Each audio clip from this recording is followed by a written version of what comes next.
Ça fait plaisir de vous voir. 75e célébration, 76e anniversaire de la disparition de Jean Catelin. Et j'ajouterai également 66e anniversaire de l'inhumation et du retour des cendres des Quatremer, que la ville d'Amiens a honoré, commémoré l'année dernière par l'inauguration d'un square, le square des Quatremer.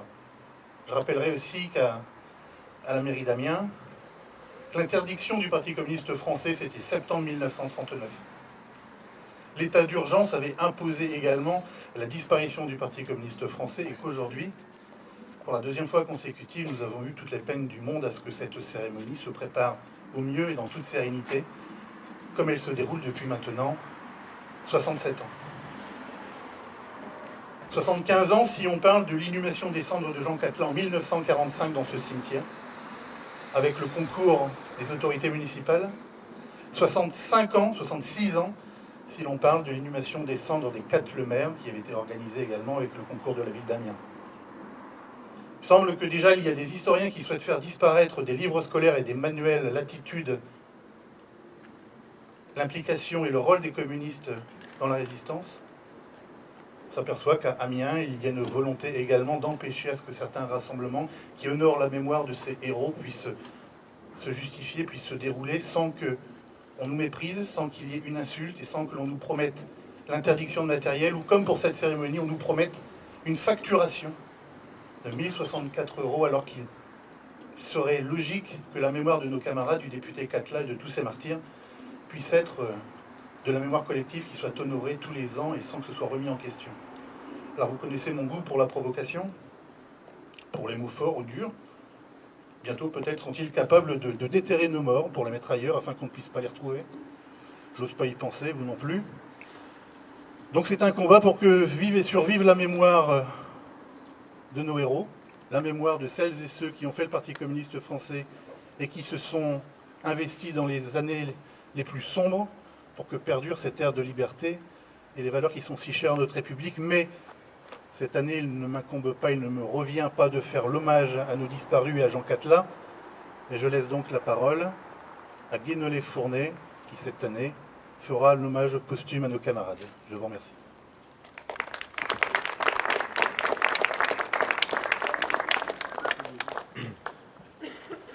Mesdames, Messieurs, chers amis, chers camarades, permettez-moi d'abord de vous remercier d'être réunis nombreux ici, à l'appel du Parti communiste français et du mouvement Jeunes communistes de France, pour rendre hommage à ceux qui sont tombés hier. Permettez-moi également d'excuser Camille Lenné, secrétaire général du MJCF, retenu par d'autres obligations, et de vous transmettre ses pensées les plus chaleureuses. Permettez-moi enfin, en préambule, de vous dire à quel point c'est un honneur pour moi d'être ici, à vos côtés, pour rendre hommage à ces héros, de pouvoir leur rendre hommage et ainsi exprimer nos volontés de poursuivre les combats qui étaient les leurs, la paix, la justice, la solidarité et le refus de voir ce monde condamné à la haine, à l'exploitation et à la souffrance. En effet, ici, nous commémorons ceux qui tombèrent, le cœur certainement lourd, mais rempli de passion et d'espoir pour ceux qui allaient survivre. Jean Petit, les Quatremer, les martyrs de la stèle Noyon-Saint-Acheul, Raymond Gourdin ont en effet donné leur vie pour que nous puissions vivre libres. Devant cette stèle, nous rendons un hommage particulier à Jean Catelin, guillotiné le 24 septembre 1941, sur ordre des fascistes français, complices des nazis hitlériens. Jean était déjà un enfant de la guerre, puisqu'il avait participé à la terrible Première Guerre mondiale. Cet épisode de sa vie l'avait plus que jamais convaincu d'être un militant de la paix, pour que personne ne revive jamais ça. C'est dans ce sens qu'il rejoignit l'association républicaine des anciens combattants, fondée entre autres par Henri Barbus, Paul Vaillant-Couturier ou encore Jacques Duclos. Oui, Jean voulait faire la guerre à la guerre. Jean était également un syndicaliste. Avec ses camarades cheminots de la CGT, il œuvrait au quotidien pour la dignité des travailleurs, des batailles les plus concrètes et immédiates, jusqu'à la construction de l'unité que l'époque exigeait. C'est à la même période que Jean prit la décision de rejoindre le jeune Parti communiste. Convaincu que la lutte contre l'exploitation des travailleurs, que le combat pour la paix, la liberté, la solidarité étaient des combats primordiaux, il fut même de ceux qui portèrent les combats de la classe ouvrière jusque dans l'hémicycle, en devenant député du Front populaire dans ce département de la Somme. Son engagement de l'époque, en véritable opposition au fascisme qui gagnait du terrain, vibrait au son de trois exigences qui gardent tout leur sens aujourd'hui: le pain, la paix, la liberté. Comment parler de cette période sans évoquer son engagement exemplaire dans la construction des brigades internationales, dont il fut l'un des premiers à partir sur le front de l'Elbe? Avec Paul Vaillant-Couturier, il fut de ceux qui tentèrent tout pour venir en solidarité contre la première guerre fasciste qui saignait à la jeune République espagnole. Lors de son retour en France, alors que l'accueil des réfugiés républicains lui est entre autres confié, il accueillera avec Maurice Thorez Dolores Ibarruri, la Pasionaria. Va ensuite le temps de la clandestinité et de la lutte pour continuer à exister. En effet, alors que le fascisme gagne l'Europe, les futurs collaborateurs donnent toute leur énergie à tenter de broyer les capacités de résistance et de lutte des militants des organisations démocratiques, des syndicalistes, des communistes, sous une consigne directement inspirée du grand patronat, plutôt Hitler que le Front populaire. Comment ne pas, ici même, dans ce département de la Somme, souligner la dramatique constance des tenants du système, prêts à se reposer sur le talon de fer du fascisme, qu'importe les périodes, qu'importe les risques pour l'humanité entière. Certes, Hitler et le Front populaire ne sont plus là, mais le mouvement social reste criminalisé et les militants attaqués, condamnés, alors même qu'une brune nauséeuse tombe sur notre continent, n'épargnant pas notre pays. Non, la résistance française n'a pas commencé lors de l'occupation.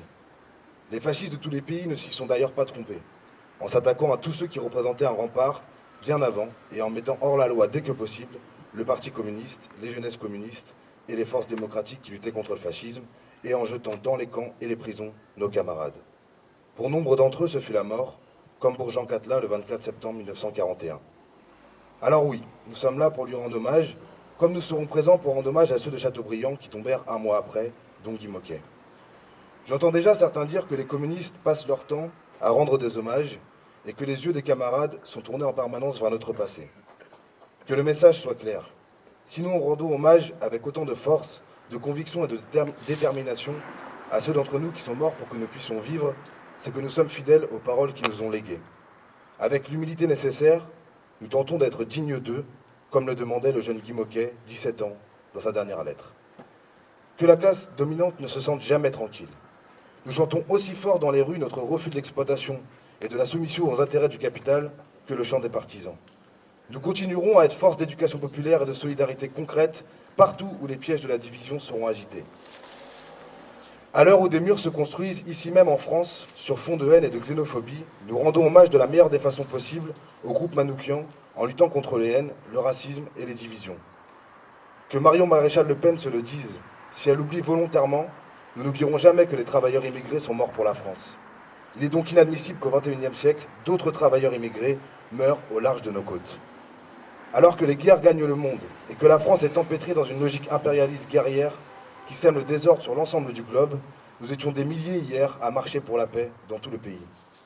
Nous l'avons dit haut et fort, avec de nombreuses autres organisations de jeunesse il y a quelques mois, nous avons grandi dans la crise, nous ne vivrons pas dans la guerre.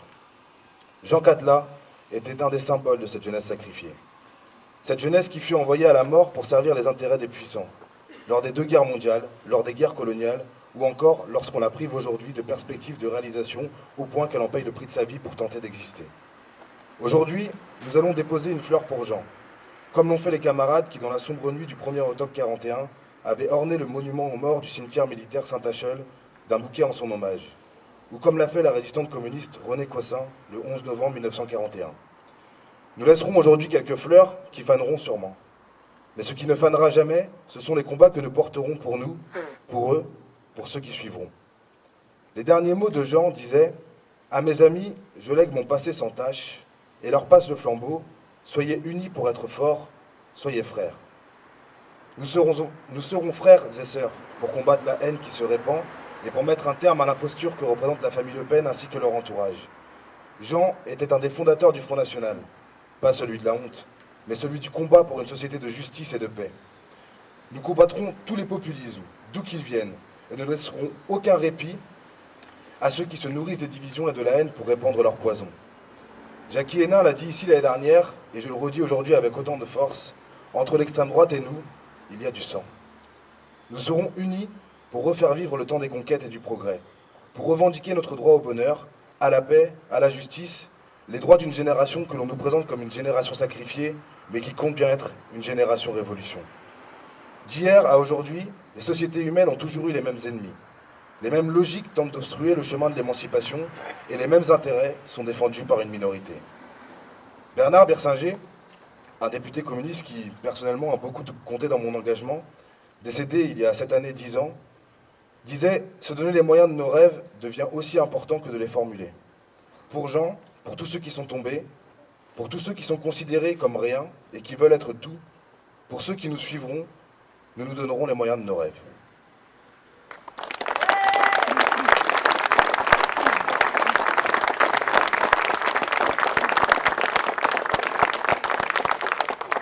Merci beaucoup, Guénolé. J'ai oublié dans l'introduction d'excuser l'absence de Joël Carlier et Nathalie Marchand, retenus par un conseil national. La Marseillaise.